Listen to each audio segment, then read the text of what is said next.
Hi, I'm Ed Jacobs, and I teach at West Virginia University. This is Dr. Chris Schimmel, who also teaches at West Virginia University. And this is the second of a series of YouTube clips on group counseling. She and I are co-authors with a couple of other colleagues of a book that's in its 8th edition. It's going to be in its 8th edition, called Group Counseling Strategies and Skills. We think it's a very how-to practical group counseling book that maybe, and we mainly want to talk about some of the things that we present in workshops that we do around the country. I coordinate the school counseling program, and one of the things that we do when we're training school counselors is, and it may seem a little odd to do it, but we like to cover a set of common mistakes that leaders frequently make. And if you commit too many of these common mistakes, you tend to get frustrated, and it tends to make you not want to lead groups. And group is a very effective mechanism, especially for school counselors, because you can spend 30 minutes with one kid, or you can spend 30 minutes with 5 or 6. And which is the better use of your time? Spending it with 5 or 6 kids. So we want to try to talk about today some common mistakes that hopefully can bring your awareness to these mistakes and help you prevent them from making them. The most important thing that any of you lead in groups, and we were just talking to one of the students that here, and she was saying there's a work, she watches this leader on an adolescent unit that doesn't, really, there's no purpose. And I guess what I want to say is you've got to have purpose in what you're doing. You've got to be clear, what is the reason why we're bringing these people together? That's what's important.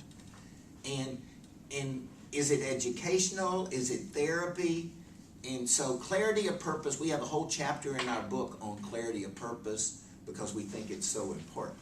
So I think that's real important. It harkens me back to my experience in practicum. Yeah. When I had this requirement to lead a group in practicum, and my site supervisor handed me a list of 13 names and said, here are the kids for your group. And I said, oh, what are their issues? What do they all have in common? And she said, oh, I don't know that they have anything in common. They just could really benefit from being in your group. That's a complete lack of any kind of purpose. Were they all experiencing were their parents divorcing? Were they struggling with grades? Were they struggling with getting along with their peers? So that's the difference between bringing kids together with a very definable purpose. Not paying attention, we have a handout that could be found on the website, impacttherapy.com. Not paying attention to the formation of the group, to the size, to the meeting place, the time. That's important. Sadly, there's a lot of groups that have 20 people in them, and they call that a group, or 30 or 40 people, and they meet at bad times. So when you put a group together, it's a common mistake that you don't pay attention to those dynamics, and that messes things up. In a school, you get kids that hate each other, put them in the same group, unless there's a reason for doing it, but you just don't pay any attention to whoever signs up, then you got a mess on your hands. So pay attention to the dynamics in your group. That's real important.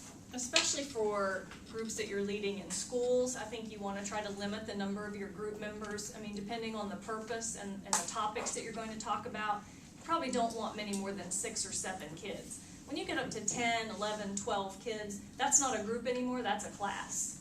So you really have to change the way you're thinking about things. Let me say also too, this is a real common practice for school counselors, and I understand why it happens, because teachers are under such pressure to not let kids out of class, out of math class or English class.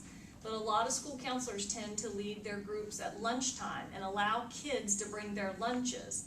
And I understand why that happens, but that makes leading your group very difficult, and you have to think creatively about how you make that happen, because kids and food in front of them, they get a little distracted and they get a little harder to keep entertained. So you want thinking about those kinds of logistical things. If you don't think through that, you're making a mistake. Not planning the sessions, you really should never just wing it, and that's what a lot of people do. So you always should have a plan for most groups. There's some that you can't plan exactly. But make sure that you give thought, and there's a whole chapter in our book, and we've got sample plans and things like that. But that's one of the things that goes wrong, is people don't plan it, and they don't plan it to any depth. If you want your group to go deep, plan it so you can see what's going to cause that to happen. That's real important that you do that. The not paying attention to the stage of group, we could talk 20 minutes on that, but we're going to say it simply. There's a beginning stage of any, a series of groups. There's a middle stage after people are warmed up, and then there's a closing stage.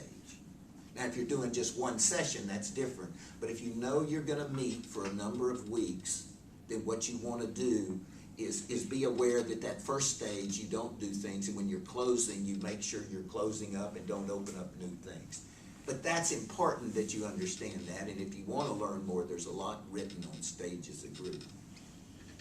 Allowing the warm-up phase to last too long, this is a real common mistake. You have a 30-minute group, so you plan, and we school counselors are bad about this, we plan some really great, neat, crafty, ingenious little activity that we're going to do.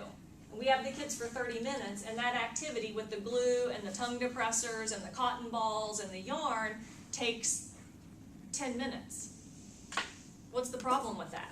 Well, you've spent 10 minutes on the warm-up, and now you only have 20 to get to the meat of the group. So if your warm-up lasts too long, you never get to really focus on why you're bringing the group members together. So you want to think about that. In a 30-minute group, maybe my warm-up only needs to last about 2 or 3 minutes. Tied into that is to make sure you have a dynamic opening of your first session. Don't start with boring things like the rules and just come in and say, here's the rules. That's what a lot of people are taught to do.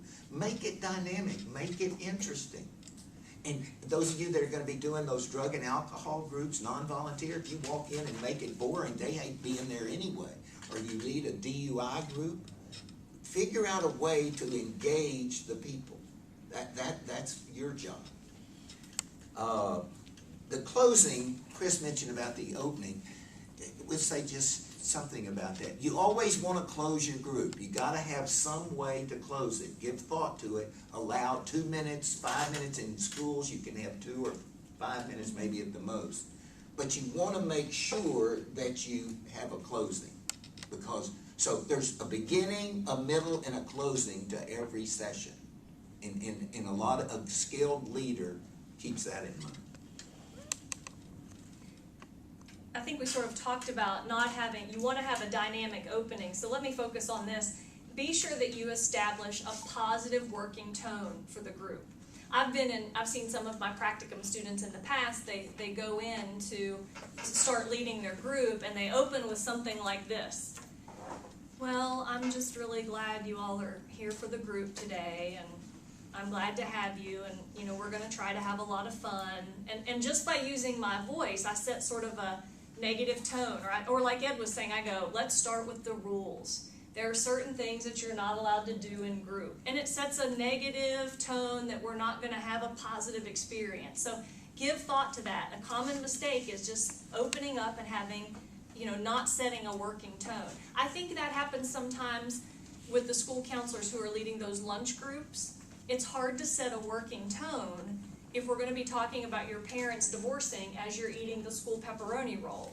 It gets a little hard to set that working tone. Or you make a tone too. You have food, or you make it fun at the beginning, and then you wonder why your group never gets serious, because you made it fun. See? Mm-hmm. So leading groups is a very complex thing. To lead groups correctly, and I hope you have been talking to the students, talking to people that are listening to this. It's complex, but it's exciting and very challenging. The same thing is in the first session, or any session really. Make sure it's not boring or superficial. And if you're bored, more than likely your members are going to be bored.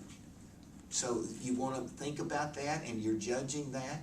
And if you let someone get off track and it becomes superficial, there's a tendency that that's what the group will do. And especially in those first 2 or 3 weeks where you're setting a tone for the whole, series of 6 or 8 meetings. The other thing, another common mistake is you're so nervous when you lead, especially rookies, you're so happy someone's talking, and Anybody. you let them talk for as long as they'll talk, and then that's not good leadership.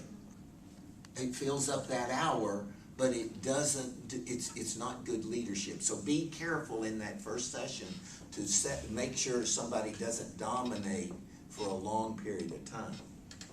Another common mistake, and I think we're going to do other videos that will focus on this a little more, but one skill, and this can be a tough skill for a lot of counselors to learn, is that you've got to have the courage to cut members off. So that member who is trying to dominate or who says something that's not quite on track with the purpose of the group, you've got to be willing to cut those members off. And that's hard for us as counselors because we never want to hurt anybody's feelings, but you've got to be able to do that when you're leading groups. And just those of you, the students, sit here and we'll process this maybe when we shut the camera off even. Think about, are you willing to do that? Are you able to do that, to stop people from talking and interrupt them? Because if you can't, you never can be an effective leader.